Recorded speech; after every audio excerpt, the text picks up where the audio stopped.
Okay, YouTube, Todd here again, some guitar guy. First off, and as always, thanks for watching. So, yep, another video, and today we're going to talk about taming the Twitchy, Jerky throttle. I've also heard it called heartbeat throttle on my 2002 Harley Sportster 883R.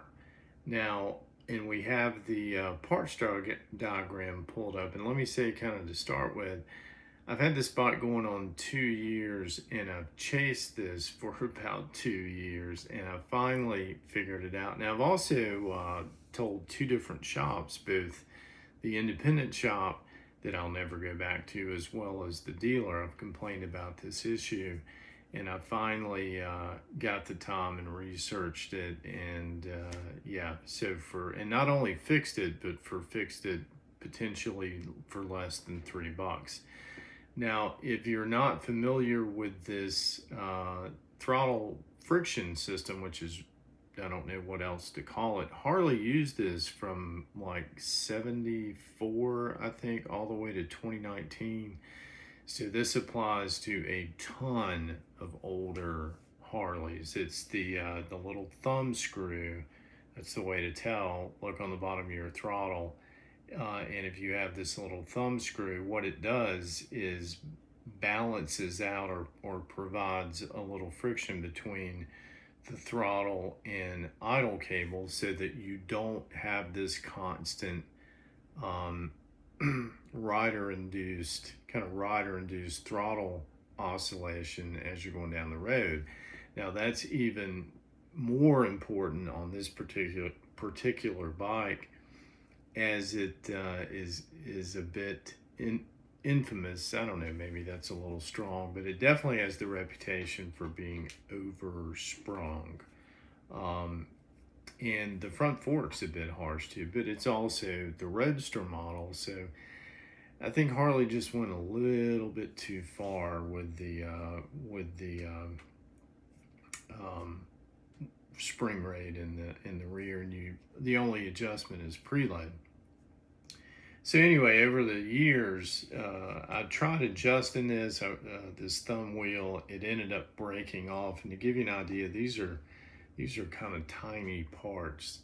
That's what is left of my thumb wheel. You see try to see if the camera will pick that up. There's a little bit of knurling on, this would be the bottom end, and you see it scuffed up a little bit where I've used needle nose.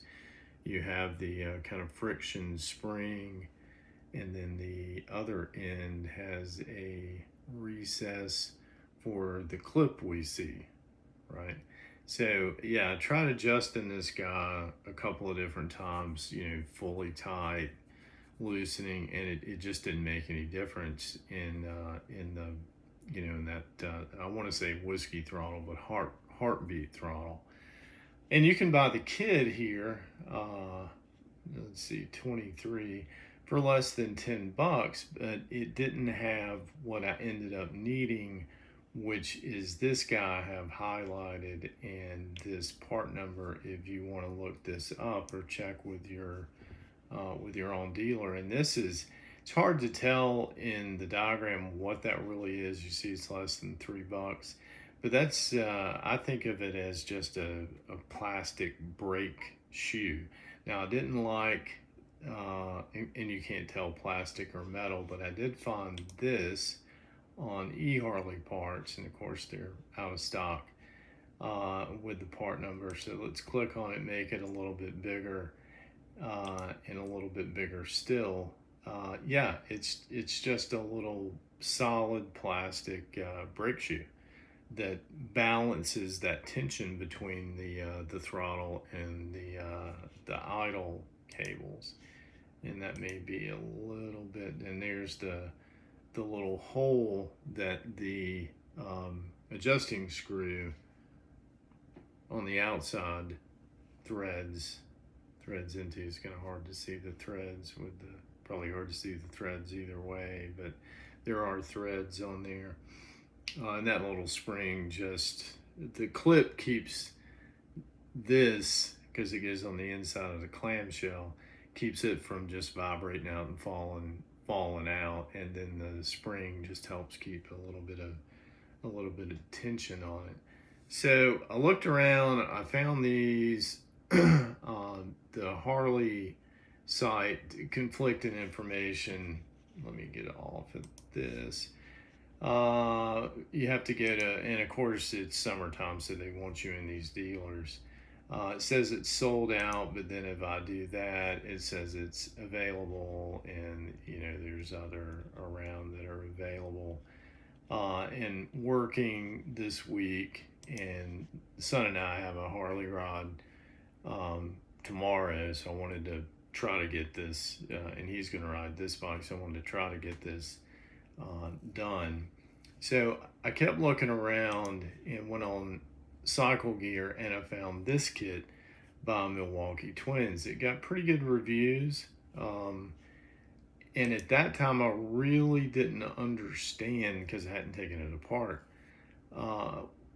And Harley does call this piece a spring, so I'm kind of thinking this is the plastic version of what we're looking at here, and that it had simply degraded over time or gotten lost and was missing. So I like the metal version in this kit. I like this big metal thumb wheel one piece, because like I said, that's what happened.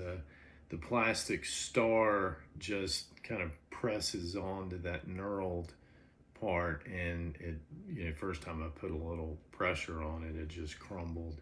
So I like this. It does not have the clip to to hold it inside the clamshell, but I'm really glad I didn't worry about that, because you have zero room inside there. And I did look at the Joker kit.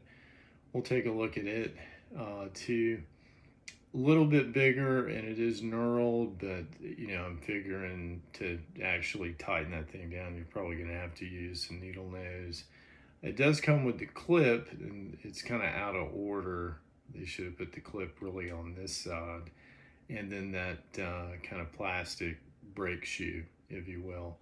So if you have that jerkiness, or if you go out there and you don't see that adjustment on this on that star wheel is really doing anything, chances are somewhere in the bike's life and over the years, that little brake shoe has, and it's on the bike, so I can't really show you, but somebody's had that apart and it's fallen or something, and just not been replaced.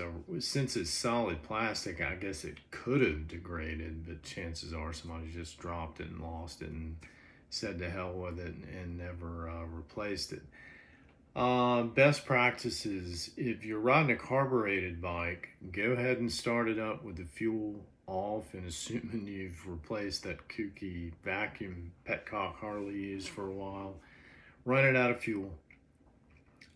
Because you're going to have to take the throttle tube off, which means you have to disconnect the throttle cables to get down to this little recess right here on the lower part of the clamshell. So if you're working that throttle with a carb bike, yeah, it's going to be squirting fuel in, and you may have a hard time getting her started. So fire it up, burn out all the fuel out of the bowl, and 2 screws hold the clamshell together. Open that up, and you don't have much room. So maybe the big twins, you have a little bit more wiring for the harness for the switches, but I had very little. Next step will be you have to remove the throttle tube, which means you get to deal with these guys, these ferrules, and you're probably going to drop them several times. Probably going to drop them once you free the throttle cable. And the cable just goes in this slot, and there's a big keeper, like a bead, on the other end. You'll see how it goes together. So you lift the cable up out in there's not a really good diagram of the sleeve, but these just fit into recesses. Press them out, don't lose them. or you know, it might even be prudent to go ahead and order a couple of these because I dropped them several times. But regardless, remove both. You'll have to remove the throttle tube by releasing the cables from the throttle tube, slide the throttle tube off, and then you'll get access to this recess. And you can see the hole. They didn't include the hole that this guy threads into. If you still have the clip and the patience, then by all means, yeah, restore it when you put it back together. But that would have been nearly impossible on this bike. It was hard enough, and I dropped the friction spring, as Harley calls it, this brake shoe. I dropped it several times trying to get it in this recess. Once I finally got it in there, and then got started the the screw in from the bottom, I'm like, all right. Then it was reverse order on the throttle. I ended up I didn't mess with the throttle cable. Actually, the idle cable I tightened quite a bit to give myself some slack, and it is still, and I still dropped it, you know, half a dozen times. So yeah, it's a bit of a PETA working on this.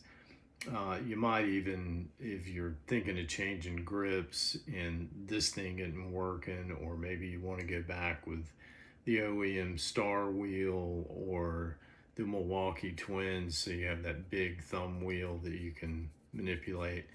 And a lot of people use this. I didn't mention it. A lot of people use this. The intention, I believe, was to balance out the or to provide some friction in the system between the throttle and idle, so that you're not doing that.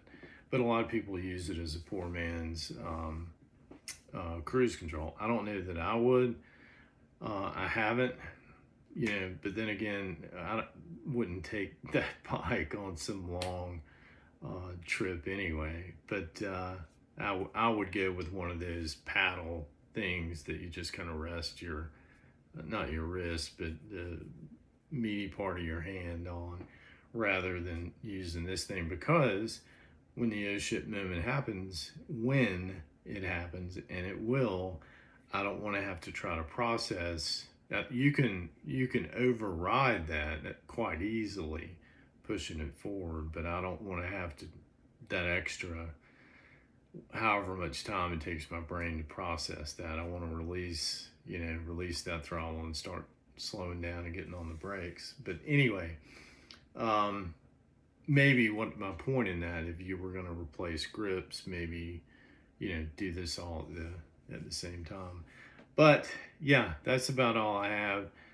Now, I paid more than $3, but I didn't need to pay more than $3. Oddly, the cheapest, I don't know if you caught the price on Harley parts.